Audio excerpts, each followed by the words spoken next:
نحمده ونصلي ونسلم على رسوله الكريم اما بعد فاعوذ بالله من الشيطان الرجيم بسم الله الرحمن الرحيم قل من يكلؤكم بالليل والنهار من الرحمن پارہ نمبر 17 سورۃ الانبیاء رکوع نمبر 4 آیت نمبر 42 تا 46۔ دراصل خطاب ہے رسول اللہ صلی اللہ علیہ وسلم کو، تسلی ہے، تشفی ہے، اور فرمایا کہ قل کہہ دیجئے من یکلؤکم، اے یحفظکم، کون حفاظت کرتا ہے تمہارا، باللیل رات کو، والنہار اور دن کو، من الرحمن اللہ سے، رحمان سے،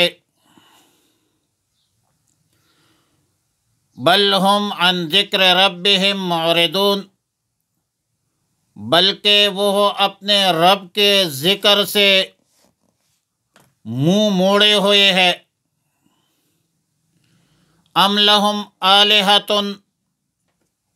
کیا ان کے معبود ہے، تمنعہم، جو ان کی حفاظت کرتے ہیں، من دوننا، ہمارے سوا، لا یستطیعون نصر انفسہم، وہ طاقت نہیں رکھتے نصر انفسہم، اپنے آپ کی، ولا ہم منا یصحبون، اور نہ وہ ہمارے طرف سے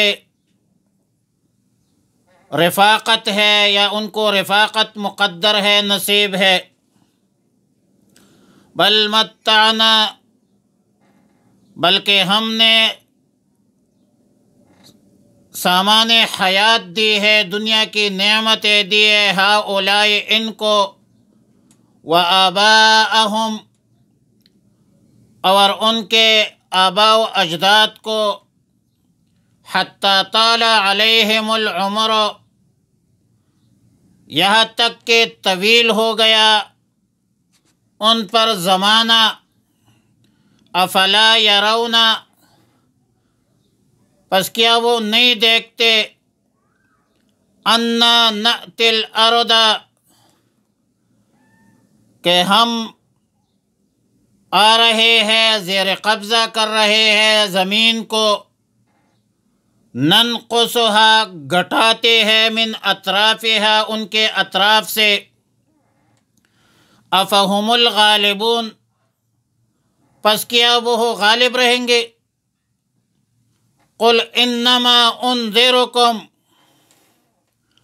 آپ کہہ دیجئے کہ انما انذرکم، میں تمہیں ڈراتا ہوں، بالوحی، اس وحی کے ذریعے، ولا يسمع الصم الدعاء، اور نہیں سنتے بہرے پکارنے کو، اذا ما ينذرون، جبکہ ان کو ڈرایا جائے، وَلَئِن مَّسَّتْهُمْ نَفْحَةً مِّنْ عَذَابِ رَبِّكَ، اور اگر چھو جائے انہیں، نفحتاً، ایک جھونکا، من عذاب ربک، آپ کے رب کے عذاب کا، لَيَقُولُنَّ، تو وہ ضرور کہیں گے، یا ویلنا، ہے افسوس، انا کننا ظالمین، بے شک ہم ہی ظالمین تھے اور ظلم کا ارتکاب کرتے تھے۔ آیات مذکورہ آیت نمبر 42 میں فرمایا قل من یکلؤکم، کلا یکلو کا معنی ہے کسی کی حفاظت کرنا۔ آیات مذکورہ میں خطاب ہے رسول اللہ صلی اللہ علیہ وسلم کو کہ ان مشرکین منکرین کو کہہ دیجئے کہ ذرا غور و فکر کرو، تدبر کرو، سوچ لو کہ تمہارے شب و روز کے ہر قسم کی آفات، خطرات سے حفاظت کرنے والا رحمان الرحیم اللہ رب العالمین کے علاوہ کون ہے؟ ظاہر ہے کہ رات کی تاریکیوں میں تمہاری حفاظت کرنے والا اللہ کے سوا کوئی نہیں، دن کی روشنی میں تمہاری حفاظت کرنے والا اللہ ہی کی ذات ہے۔ تمہاری سرکشی اور پھر اس پر عذاب آنا چاہیے تھا، تمہارے اس رویے پر، تمہارے اس مطالبات پر اور تمہارے اس کردار پر عذاب آنا چاہیے تھا، اور اللہ کے عذاب کو کوئی روکنے والا بھی نہیں ہے، نہ کوئی روکنے کی طاقت رکھتا ہے، مگر اللہ کی رحمت کاملہ کی وجہ سے تم پر عذاب نازل نہیں ہو رہا۔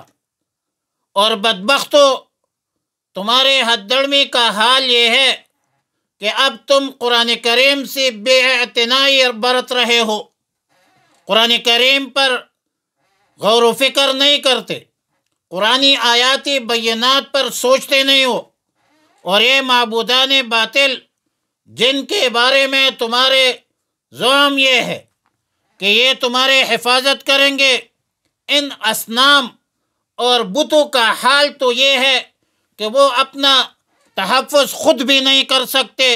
وہ فارسی میں کہتے ہیں خفتو را خفتو کے کنت بیدار، سوئے ہوئے کو سویا ہوا کیا جگائے گا، کیا بیدار کرے گا۔ ان معبودان باطلہ اصنام کی حالت تو یہ ہے وَإِن يَسْلُبْهُمُ الذُّبَابُ لَا يَسْتَنْقِذُوا، یہ بت اپنے آپ سے مچھر بھی نہیں ہٹا سکتے، پھر یہ تمہارا دفاع کیسے کریں گے، تمہارا تحفظ کس طرح کر سکتے ہیں؟ وہ کہتے ہیں آکس کہ خود گم استو کی راہبری کند، جو بندہ خود گم ہوا ہو وہ دوسروں کی راہبری کیا کرے گا؟ لا یستطیعون نصر انفسہم ولا ہم منا یصحبون، یہ معبودان باطل اپنی مدد نہیں کر سکتے اور نہ ہمارے مقابلے میں ان کا کوئی ساتھ دے سکتا ہے، نہ کوئی ان کو رفاقت مقدر اور نصیب ہے۔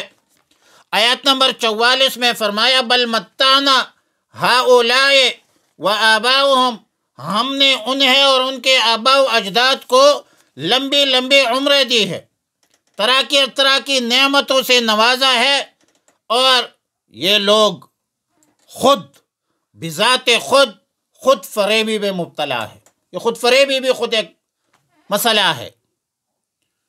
خود فریبی سے نکلنے کے لیے اللہ خبردار بھی کرتے ہیں، جن علاقوں پر ان کا تسلط تھا، اقتدار تھا، حکمرانی تھی، اب ایک ایک کر کے نبی اور رسول کے ہاتھوں قبضہ ہو رہا ہے۔ ہر طرف سے ان بدبختوں کو اقتدار سے الگ تلگ کر دیا، قافیہ حکومت کو تنگ کر دیا گیا۔ کہاں ہے کسریٰ اور قیصر؟ اس کل حقیقت کے باوجود یہ لوگ خود فریبی میں، خام خیالی میں مبتلا ہے کہ ہم غالب ہوں گے۔ ظاہر ہے کہ ایسا نہیں ہے کہ یہ لوگ غالب ہوں گے، کبھی بھی غالب نہیں ہوں گے۔ حقیقت یہ ہے کہ نبی اور رسول کے متبعین غالب ہے، غالب رہیں گے۔ اسلام غلبی کے لیے آیا ہے، مغلوبیت کے لیے نہیں آیا ہے۔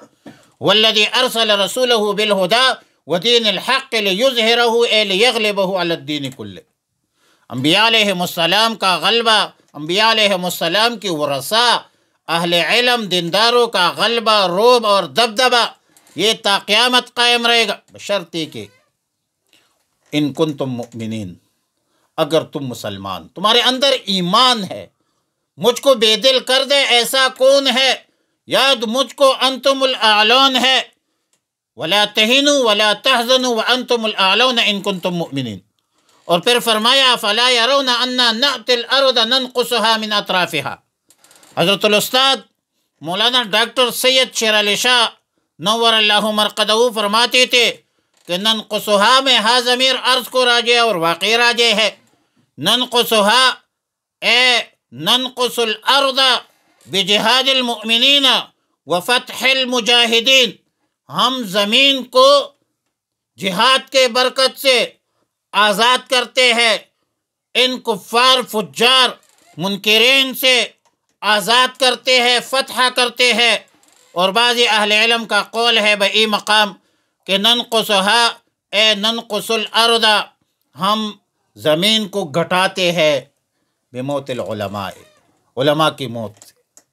علماء کرام زمین کی زیب و زینت ہے، اور ایک عالم کی موت موت العالم موت العالم، عالم کی موت یہ عالم کی موت ہوتی ہے۔ آیت نمبر 25 میں فرمایا قل انما انذرکم بالوحی۔ ایک بار پھر رسول اللہ صلی اللہ علیہ وسلم کو تسلی ہے، تشفی ہے کہ یا رسول اللہ صلی اللہ علیہ وسلم ان لوگوں کے ہتھ دھڑمی کا زیادہ اثر نہ لے، آپ کی ذمہ داری ہے دعوت و تبلیغ، عالم انسانیت کو رشد و ہدایت کے لیے دعوت دینا، دعوت کی طرف بلانا۔ آپ اللہ کا پیغمبر ہے، اللہ کے حکم کا پابند ہے، اور دریا کے اپنے موجوں سے طغیانیوں سے کام، کشتی کسی کا پار ہو یا درمیان میں۔ باقی یہ لوگ ایسے ہیں جیسے بہرے ہیں، سنتے نہیں ہے، جس طرح بہرا بات نہیں سنتا نہ اس پر عمل کرتا ہے، یہ لوگ بھی ایسے ہیں کہ نہ یہ توحید کے قائل ہوتے ہیں اور نہ یہ بدبخت لوگ یا رسول اللہ علیہ وسلم آپ کی تکذیب سے باز آتے ہیں۔ جبکہ صورتحال یہ ہے، اگر عذاب کا ہلکا سا جھونکا بھی ان لوگوں پر نازل ہو جائے، ان لوگوں کو ہلکا سا جھونکا بھی لگ جائے تو فوراً اقرار جرم بھی کرنے لگتے ہیں کہ ہم نے شرک کیا ہے، رسول اللہ مبارک صلی اللہ علیہ وسلم کی تکذیب کر کے ظلم کیا ہے۔ اور آیت نمبر 46 میں فرمایا کہ ابھی ان لوگوں کو بروز قیامت اچھی طرح معلوم ہو جائے گا۔ ابھی تو یہ مستی میں ہے، ابھی تو یہ دنیا کی زیبائش نمائش میں، مال و دولت میں، عیش و عشرت میں مصروف ہے، شباب اور شراب کے نشے میں ہے۔ ان کو بروز قیامت پتہ چلے گا کہ ہم نے ظلم کیا ہے، بدترین ظلم کا ارتکاب کیا ہے، اور ظلم دون ظلم ہے۔ اس طرح امام بخاری رحمۃ اللہ علیہ باب منعقد کرتے ہیں۔ ظاہر ظلم کے مراتب ہے، درجات ہے، مخلوق خدا پر بھی ظلم ہے اور ظلم کے بھی مختلف مراحل ہے، درجات ہے، لیکن بدترین ظلم جو ہے وہ شرک ہے کہ اللہ کی ذات اور صفات میں کسی کو شریک سہیم بنانا۔ ان الشرک لظلم عظیم، شرک بہت بڑا گناہ ہے، اور اللہ تعالیٰ تمام گناہوں کو معاف کرتے ہیں لیکن شرک معاف نہیں کرتے۔ ان اللہ لا یغفر ان یشرک بہ ویغفر ما دون ذلک، وآخر دعوانا الحمد للہ رب العالمین۔